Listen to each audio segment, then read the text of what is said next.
I want to share with you an amazing true story. There was a lady, Carol, I'm not going to say her last name because it may be a little private, even though it's not really, but in any event, I would visit her just to give you an understanding of this woman, how amazing she was. I heard about her. I came to her. She was in hospice. And having a little bit of experience visiting people, I would say there was no way she was coming out of that place. And yet, she rallied. I think her question to me was, her husband said, "Do you have any questions for the rabbi?" I'm very excited the rabbi had come. After a lot of effort, she says, "Why does God hate me?" Quite the question. In any event, very sensitive soul. For about 2 decades after a horrific car accident, she was a very brilliant woman. She was basically confined to a bed, and she used to watch these physics shows. Wonderful, sweet, brilliant lady. Anyway, she made it out of the hospice situation. She always somehow defied death, and she came to like a rehab, but she was in immense pain. And I came to visit them in this rehab place, and her husband said, "Oh, do you have a question for the rabbi?" And basically the question was, and these were smart people, can she do an assisted suicide? There was a way that she could do it. So I said, "No, a Jew does not do suicide. We may not do it." Listen to this. First of all,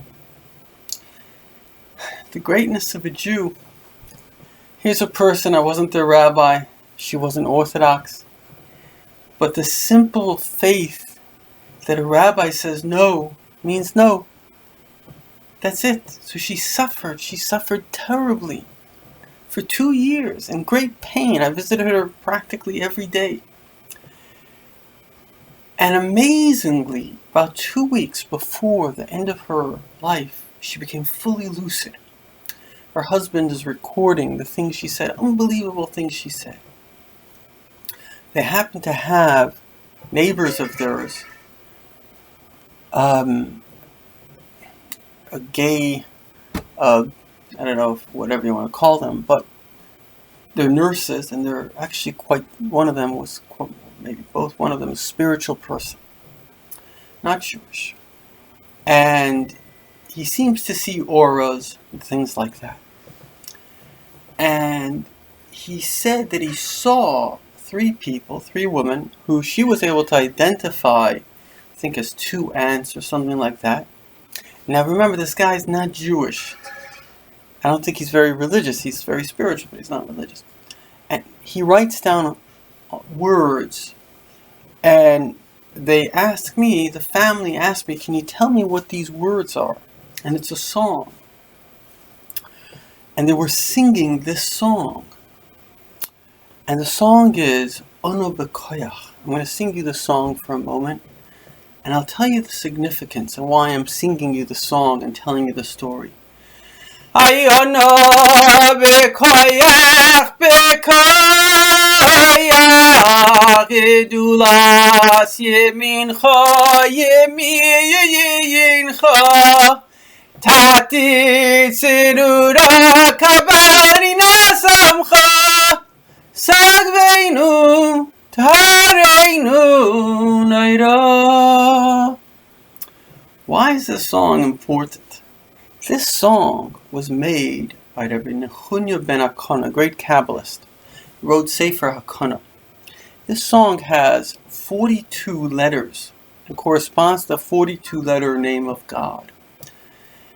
And whenever the soul elevates above, we sing this song, or we say it in prayers. We say it Friday night. We say it every night because the soul elevates. And so I saw it, and they say hindsight is 20/20 correctly, that her soul, she was going to die soon. And the family had come to say, they often souls accompany.